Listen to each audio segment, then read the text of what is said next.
क्या अमेरिका के फौजी दस्ते गजा पहुंच गए? फलस्तीन इजराइल जंग में अमेरिका ने अहम फैसला कर लिया।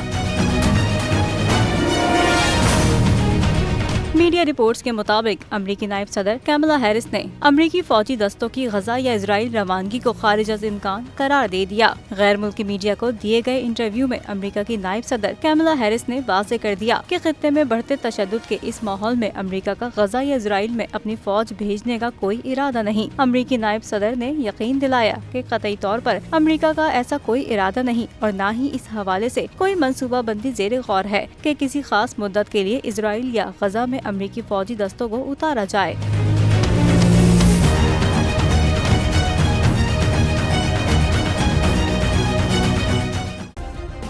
सब्सक्राइब करें और बेल दबाएं ताकि कोई खबर रह न जाए।